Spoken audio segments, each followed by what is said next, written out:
For a bent over barbell row, you're going to be holding a hinge position while you do the row exercise. So with a standard row, essentially you're going to be pulling your elbows at about 45 degrees from your body. So you're not necessarily pulling it nice and tight.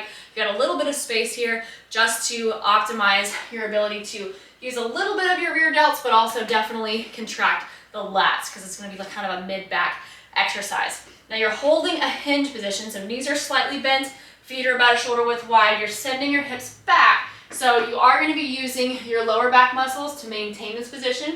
And you might feel a little bit of a stretch on your glutes or hamstrings as you're holding this position. Do your best to maintain this exact shape as you do your rows. You don't want to gradually come up as you're rowing.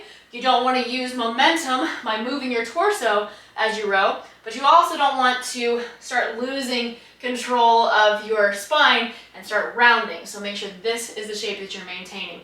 Now I'm using an easy curl bar for this. It's nice because you can kind of change the angle of your wrist a little bit.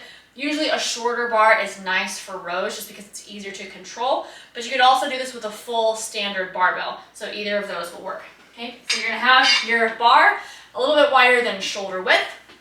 Softly bend the knees, send the hips to the rear. Now as I'm rowing, the bar is gonna stay fairly close to my legs. So we're not gonna let the bar get way out here in front. That actually puts a little bit more strain on the lower back.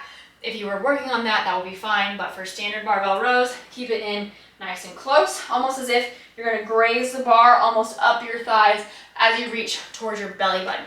Okay, so we're rowing down here, not up to the chest, so no elbow flare, keep those elbows down, and you can usually do a fairly high amount of weight with these as you get more proficient at them.